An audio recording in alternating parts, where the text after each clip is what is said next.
Friends, आज हम लोग पढ़ने वाले हैं जो कॉम्प्लिकेशन ऑफ एमआई, यानी कि कॉम्प्लिकेशंस ऑफ एमआई मायोकार्डियल इंफ्रैक्शंस जो रहता है आपका, उससे रिलेटेड इम्पॉर्टेंट जो एमसीक्यूज़ है।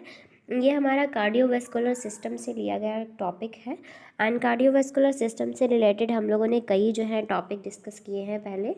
सो फ्रेंड्स, कार्डियोवैस्कुलर सिस्टम से रिलेटेड हम लोग कई जो है कार्डियोवैस्कुलर सिस्टम और chambers of heart and heart valve and heart sound conduction system, ECG, blood pressure and जो भी कार्डियक सिस्टम से रिलेटेड इंपॉर्टेंट टॉपिक रहते हैं, blood vessel, hypotension and complications of myocardial infection, आज हम लोग डिस्कस करेंगे। ईसीजी एंड ये सब टॉपिक जो है हम कार्डियोवैस्कुलर सिस्टम में कंप्लीट कर चुके हैं।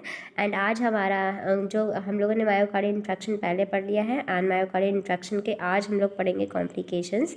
एंड फ्रेंड्स, हम लोग जो है सिस्टम वाइज जो सिलेबस आपका रहता है आपके नर्सिंग कॉम्पिटिटिव एग्जामिनेशन में, देन कोई भी नर्सिंग कॉम्पिटिटिव एग्ज़ाम की तैयारी अगर आप कर रहे हैं तो उसमें जो सिलेबस रहता है, सिलेबस के अकॉर्डिंग ही यहाँ पे टॉपिक को लिया जा रहा है। जो टॉपिक इम्पॉर्टेंट रहते हैं आपके एग्ज़ाम के पॉइंट ऑफ व्यू से, तो उन टॉपिक को लिया जा रहा है, तो उन टॉपिक से रिलेटेड इम्पॉर्टेंट एमसीक्यूज़ को कवर कर रहे हैं।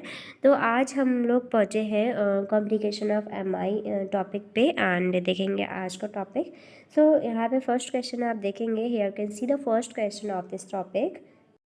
नर्स को रिकॉग्नाइज करना चाहिए that a patient has coronary artery disease is receiving acetyl salicylic acid aspirin is. तो नर्स जो है, नर्स को रिकॉग्नाइज करना है दैट अ पेशेंट, जब एक पेशेंट जो है कोरोनरी आर्टरी डिजीज़ का है, यानी कि उसको जो है सीएडी कोरोनरी आर्टरी डिजीज़ है पेशेंट को, is receiving acetyl salicylic acid, और पेशेंट जो है, पेशेंट को क्या है, पेशेंट को एएसडी जैसी बीमारी है और वो रिसीव क्या कर रहा है, वो रिसीव कर रहा है एसिटिल सैलिसाइक्लिक एसिड जो है रिसीव कर रहा है। तो एक नर्स जो है एसिटिल सैलिसाइक्लिक एसिड यानी कि एस्प्रिन रिसीव कर रहा है एक पेशेंट, एंड पेशेंट को है एएसडी। तो उस टाइम जो है नर्स को क्या रिकॉग्नाइज करना है, तो आंसर आप देख सकते हैं कि हमारा आंसर है decrease platelet aeration, decrease platelet aeration. तो नेक्स्ट क्वेश्चन की ओर बढ़ेंगे, एंड क्वेश्चन हमारा नेक्स्ट है, after experiencing a transient ischemic attack TAI, a client is prescribed aspirin, यानी कि after experiencing transient ischemic attack, patient को क्या है, पेशेंट को है TAI, that is transient ischemic attack हुआ है क्लाइंट को, एंड इसको प्रिस्क्राइब किया गया है aspirin 100 mg by mouth daily जो है इसे प्रिस्क्राइब किया जा रहा है। And the nurse should teach the client, nurse को जो है क्लाइंट को टीच करना चाहिए that this medication has been prescribe to. तो इसमें करेक्ट ऑप्शन आपका जाएगा डिक्रीज प्लेटलेट एग्रेशन, यानी कि अगर पेशेंट जो है वो एस्प्रिन या जिसे कहते हैं एसिटिल सैलिसाइक्लिक, तो जो अगर एस्प्रिन ले रहा है पेशेंट और उसको है TAI, तो किसके नर्स जो है वो क्या एजुकेट करेगी, नर्स को टीच करना है डिक्रीज प्लेटलेट एग्रेशन के बारे में। नेक्स्ट जो है, नेक्स्ट आप देखेंगे question, the mechanism of action of drug aspirin in angina pectoris is. The mechanism of action of drug aspirin, drug जो एस्प्रिन ड्रग है उसका जो मैकेनिज्म ऑफ एक्शन रहता है एंजाइना पेक्टोरिस में, एंजाइना पेक्टोरिस यानी कि चेस्ट पेन। तो चेस्ट पेन अगर हुआ है पेशेंट को, तो चेस्ट पेन में क्या दिया गया है, एस्प्रिन दिया गया है, तो उसका मैकेनिज्म ऑफ एक्शन पूछा है। तो उसका मैकेनिज्म ऑफ एक्शन क्या है, inhibiting platelet aggregation. Next question की ओर बढ़ेंगे, nitroglycerin is administered by route. तो नाइट्रोग्लिसरीन एक मेडिसिन है जो कि एडमिनिस्टर की जाती है कौन से रूट से, तो नाइट्रोग्लिसरीन जो होती है वो सबलिंगुअली यानी कि अंडर द टंग जो है ये एडमिनिस्टर की जाती है, अंडर द टंग सबलिंगुअली जो है वो एडमिनिस्टर की जाती है ये medicine, that is nitroglycerin. Next हम क्वेश्चन पढ़ने से पहले पढ़ेंगे important content about this nitroglycerin medication. So nitroglycerin is available as a intravenous infusion. Nitroglycerin जो होता है वो इंट्रावेनस इन्फ्यूजन के रूप में भी जो है अवेलेबल होता है. क्रिटिकल कंडीशन में जो है नाइट्रोग्लिसरीन इंट्रावेनसली भी इन्फ्यूज़ किया जाता है एज एन ओरल ड्रग, और ये एक ओरल ड्रग जो है भी होती है और आइदर ये टैबलेट के फॉर्म में भी होती है जो कि अंडर द टंग जो है प्लेस की जाती है, वो कि अंडर द टंग जो है डिज़ोल्व हो जाती है. बट ये इंट्रावेनस इन्फ्यूज़न भी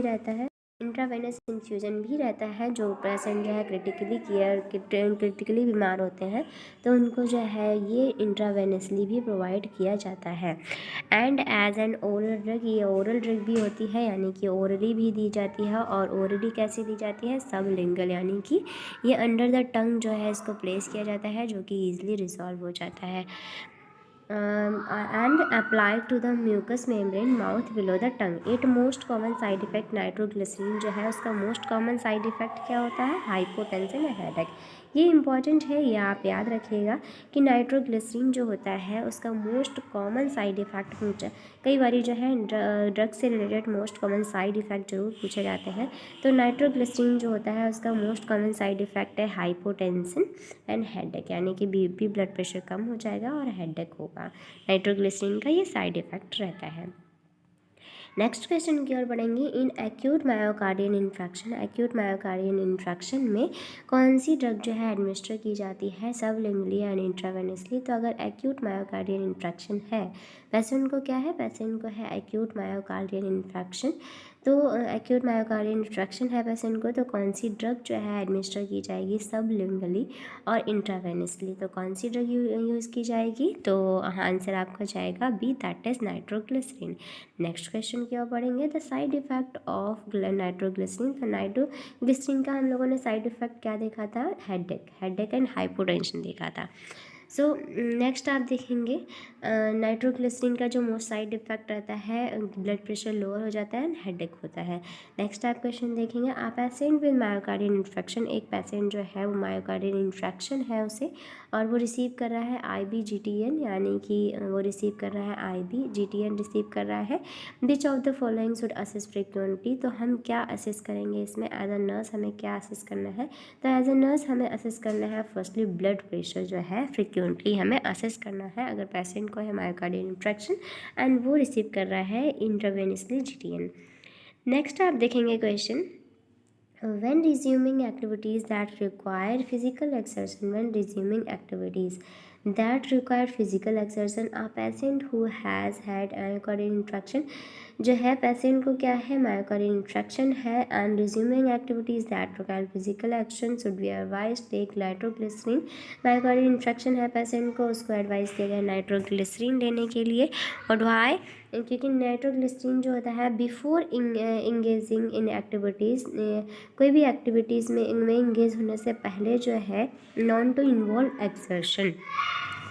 नेक्स्ट क्वेश्चन आप देखेंगे. नेक्स्ट क्वेश्चन देखने से पहले हम देखेंगे इंपॉर्टेंट कंटेंट कि when resuming activities that require physical exertion a patient who has had myocardial infection should be advise to take nitroglycerin. यानी कि एक पेशेंट है उसको क्या करना है? उसको कोई भी फिज़िकल एक्टिविटीज़ में इन्वॉल्व होना है तो उसको ये एडवाइस करना है कि उसको कोई भी फिज़िकल एक्टिविटीज़ में इन्वॉल्व होने से पहले अगर उसको है मायोकार्डियल इन्फेक्शन तो उसको जो है नाइट्रोग्लिसरीन टैबलेट ले लेना है. नाइट्रोग्लिसरीन जो है उसे ले लेना है बिफोर इंगेजिंग इन एक्टिविटीज़ विच में कॉज एक्सर्जन, क्योंकि वो कॉज कर सकता है एक्सर्जन. इन मेडिसिन एंटीसी नाइट्रोग्लिसरीन जो मेडिसिन होती है वो यूज़ की जाती है आर्टरियल एंड वेनस डायलेटर के रूप में. एंड नेक्स्ट क्वेश्चन की ओर बढ़ेंगे. मोस्ट सीरियस एडवर्स इफेक्ट, यानी कि मोस्ट सीरियस जो एडवर्स इफेक्ट रहता है जो देखा जाता है स्टेटिन में, तो मोस्ट सीरियस एडवर्स इफेक्ट किसका रहता है? तो आप देखें तो इसमें करेक्ट ऑप्शन आप जानेंगे रैप्डोमायोलोसिस मोस्ट सीरियस एडवर्स इफेक्ट होता है स्टेटिन का, रैप्डोमायोलोसिस. आप देखेंगे यहाँ पे इंपॉर्टेंट कंटेंट कि लिपिड लोअरिंग ड्रग ये स्टैटिन क्या होती है? स्टैटिन जो होती है वो लिपिड लोअरिंग ड्रग होती है जिसे स्टैटिन कहते हैं। एंड ये जो है वो increase the risk of rhabdomyolysis. And statin जो होता है drug with lipid cholesterol lowering properties in which name of the drug in with statin example, यानी कि कुछ ड्रग्स यहाँ पे बताए गए हैं जो कि स्टैटिन के नाम से हुई है, यानी कि इंड में स्टैटिन है, that is atorvastatin and pravastatin and lavostatin, simvastatin, and drugs of statin class reduce the risk of myocardial infarction and stroke। And यहाँ पे हम देखेंगे कि ड्रग ऑफ स्टेटिन, स्टेटिन्स जो ड्रग होती हैं इस क्लास की जो ड्रग होती हैं वो क्या करती हैं? मायोकार्डियल इन्फ्रैक्शन एंड स्ट्रोक जैसे जो कंडीशन होती हैं उनको कम करती हैं। मायोकार्डियल इन्फ्रैक्शन एंड स्ट्रोक जैसी कंडीशन को कम करती है स्टेटिन। एंड नेक्स्ट आप देखेंगे, नेक्स्ट क्वेश्चन की ओर मूव करते हैं। एंड नेक्स्ट क्वेश्चन है हमारा, which organ require extra monitoring when patient is undergoing lipid lowering therapy? कौन सा ऑर्गन जो है वो रिक्वायर होता है extra monitoring when patient is undergoing lipid lowering therapy? Patient जो है वो किस पे है? लिपिड लोअरिंग थेरेपी पे है, तो कौन सा ऑर्गन रिक्वायर है एक्स्ट्रा मॉनिटरिंग के लिए? तो आप करेक्ट ऑप्शन आपका जाएगा लीवर। नेक्स्ट आप देखेंगे, लीवर जो होता है liver enzyme level are also increase during statin therapy, क्योंकि स्टैटिन थेरेपी देने से जो है लीवर एंजाइम का लेवल भी बढ़ता है, इसलिए क्लोज मॉनिटरिंग की जाती है लीवर की। नेक्स्ट आप क्वेश्चन देखेंगे, नेक्स्ट क्वेश्चन है, one of the following drugs is use lower blood pressure cholesterol? तो लोअर ब्लड प्रेशर कोलेस्ट्रॉल के लिए, यानी कि हमें जो है ब्लड प्रेशर कोलेस्ट्रॉल कम करना है, तो उसके लिए ड्रग ऑफ चॉइस क्या है? That is atorvastatin. नेक्स्ट है, इन मायोकार्डियल इन्फेक्शन, अगर मायोकार्डियल इन्फेक्शन है, thrombolytic agent such as rhesus plasminogens activators streptokinase are given to, तो इसमें करेक्ट ऑप्शन आपका जाएगा restabilizing blood flow avoid dissolving thrombus. Next question की ओर बढ़ेंगे। नेक्स्ट क्वेश्चन है आपका, थ्रोम्बोलाइटिक एजेंट जो होते हैं वो क्लॉट को डिसॉल्व करते हैं। And next question, the first choice of drug for treating myocardial infection, तो फर्स्ट चॉइस ऑफ ड्रग जो ट्रीट कर रही है मायोकार्डियल इन्फेक्शन को, तो फर्स्ट चॉइस ऑफ ड्रग जो कि मायोकार्डियल इन्फेक्शन को ट्रीट करने के लिए यूज़ होती है, first choice of drug that is streptokinase. Streptokinase it is the first choice of drug for treatment of myocardial infection. Next is medical treatment of coronary artery disease. Coronary artery disease के लिए medical treatment include है क्या? तो cardiac catheterisation, cardiac catheterisation. Next question की ओर बढ़ेंगे, CAVZ stand for, तो CAVZ stand for क्या होता है? कोरोनरी आर्टरी बाईपास ग्राफ्ट होता है।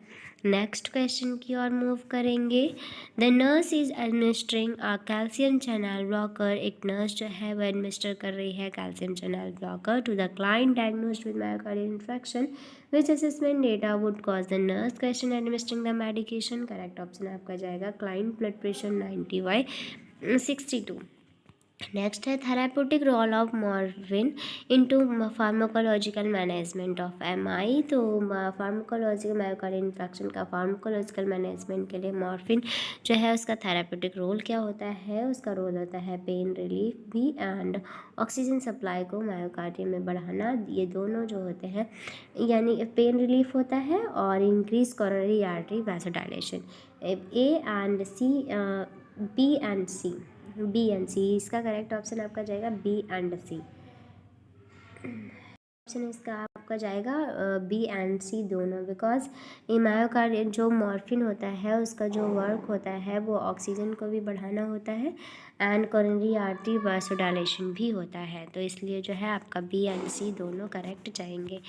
नेक्स्ट है question, the pain medication of choice in acute myocardial infection, तो मायोकार्डियल इन्फेक्शन जो एक्यूट हुआ है, एक्यूट मायोकार्डियल इन्फेक्शन है, तो उसके लिए पेन मेडिकेशन ऑफ चॉइस क्या रहेगा? That is which is morphine sulphate.